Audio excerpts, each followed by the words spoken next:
So now I want to return to the Bhagavad Gita and read something from the famous Book 11 of the Gita. I'm sure you probably all know it by heart, but I'll read it a few lines anyway. And this is the moment in the first 10 books. Krishna was explaining in very reasonable terms the truth of the nature of God, and Arjun finally is convinced, but he says that's still not enough for me. You know, I may know it intellectually, but I got to see you. I got to know that you're not just this body I'm looking at talking to me, because that's a human body. I got to see your real form that's invisible to my two eyes. He said, if I don't do that, no deal, right? So Arjun's playing hardball with God here. So he says to Krishna, he says, okay, as a favor to me, you've spoken about the highest secret known as the Supreme Self. So my delusion is gone. And I've heard in detail about your imperishable majesty. You've described yourself, but now I desire to see your divine form. If you think it's possible for me to see this, O Lord of yogis, then show me your imperishable self. And then the Blessed Lord speaks and says, Arjun, my forms are 100-fold, 1,000-fold, various, divine, of infinite colors and shapes, more wonders than you could ever behold, but I'll show you some of them. And he gives images. So Arjun is going into a trance state and seeing images, and he's having an out-of-body experience, and he's behold now, says Krishna, the entire universe with everything that moves and doesn't move, standing here together in my cosmic body. Arjun, whatever else do you desire to see? Isn't this enough for you? Right? So he gives them this incredible tour of the whole cosmos, and Arjun is not happy about it. And Krishna says, okay, there's nothing I can do. You're not able to see me with your eyes, but if you really insist, I will open your divine eye. He actually says, I will give you a divine eye so that you behold my majestic power. Now, does everybody remember the play about Semele that was turned into an opera? I think it was by Handel or Haydn, where Semele is this human woman who Zeus takes as a mistress, and she wants to see Zeus's real form. And Zeus says, no, if I do that, you're dead. You can't handle it. And she begs him, and Zeus says, well, okay. And the light comes and she's smashed. She's dead. She's immediately gone. That's it for Semele. So Zeus said, I told you, you couldn't handle it. It was too much light, too much power, too much information, total overload. Well, now Arjun is in that same place, but he is demanding it. And he is a little stronger than Semele, so he can deal with it. So he reveals his majestic supreme form, and suddenly Arjun is taken into another dimension, and he sees the Lord of Yoga revealed in his majestic supreme form.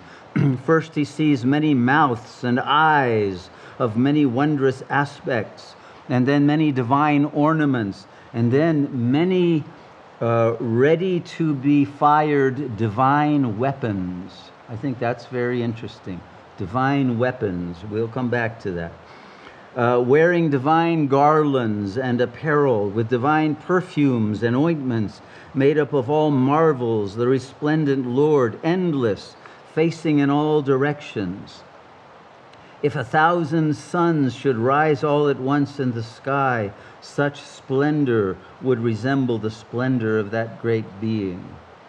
There Arjuna then beheld the entire universe established within the body of God, but divided in many groups in the body of the God of gods.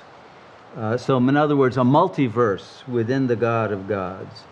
Then Arjun, who was filled with amazement, whose hair was standing on end, bowing his head to the Lord, with his hands joined, said, I see the gods in your body and all kinds of beings assembled there.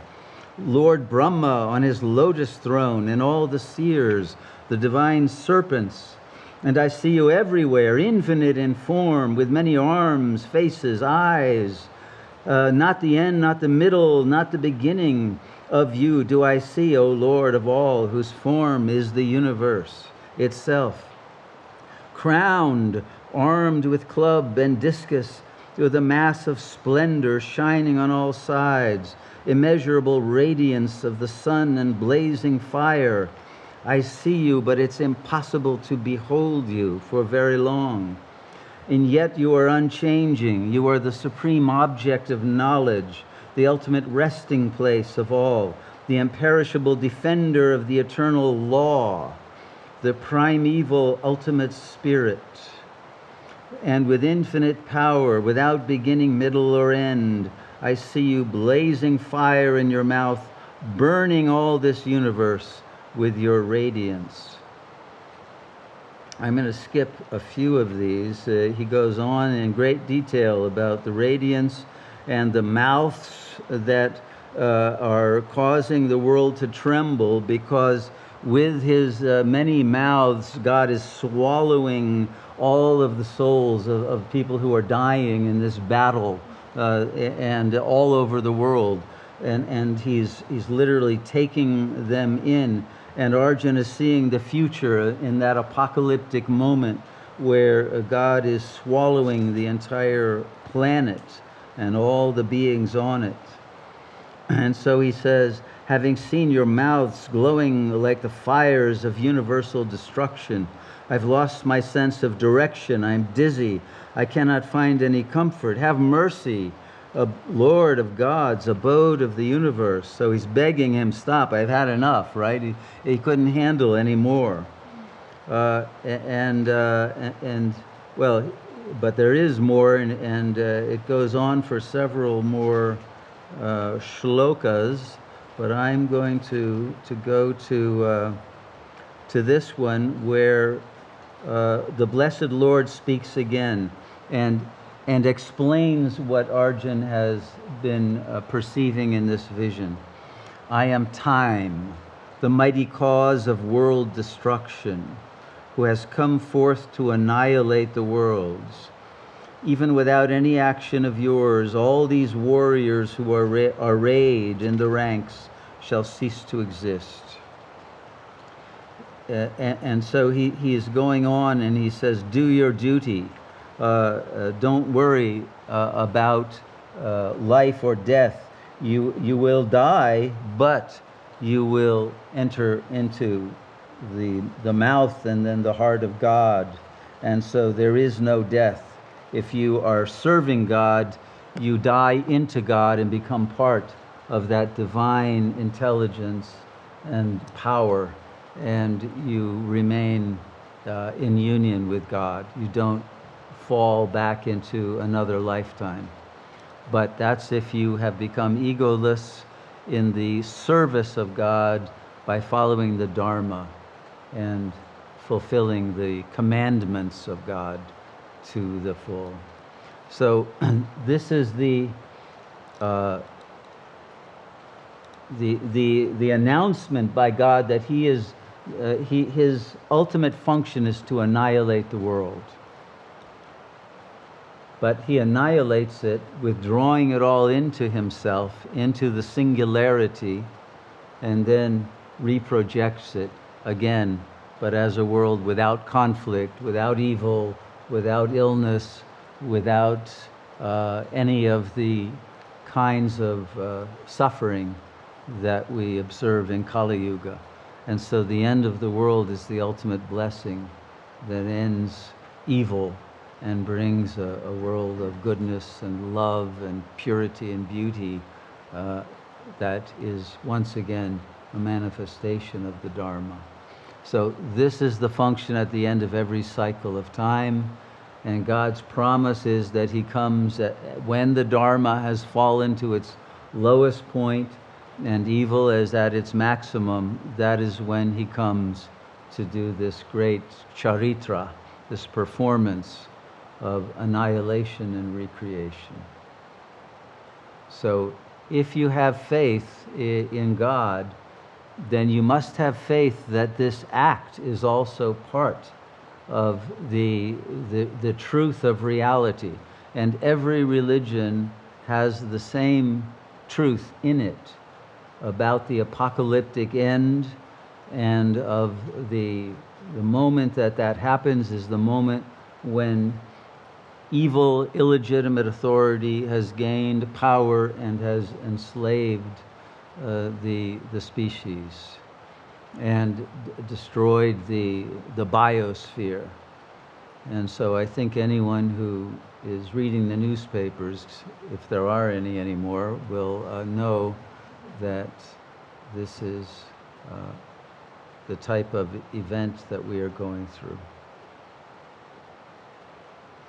So, having said that, let's come back to Ramana, who talks about death in a very lighthearted way. And he says very often in talks when people ask him about having a disease or being afraid they're going to die, and he always says something like, the body is the disease. Dying is getting rid of the disease. You're going back to God into eternal life. Don't worry about losing the body. So here someone asks him, well, there's news of someone's death that was brought to Ramana, and he says, good. The dead are happy. They've gotten rid of a troublesome overgrowth, the body. You know, the body is like a tumor, and be glad to get rid of it. He goes on, he says, the dead man isn't grieving. The survivors may grieve for the one who's dead, but why? Do men fear sleep? And on the contrary, people love to go to sleep, and on waking up they say they slept happily. So the same thing happens. You die, you sleep, you come back, and you're actually happy that you had a holiday from life. So one prepares the bed for sound sleep, but it's a temporary death. But death is just a longer sleep. So if the man dies while yet alive, in other words, he goes through the yogic process of ego death, then he need not grieve over the death of others. One's existence is evident with or without the body, as it is in waking, dream, and sleep.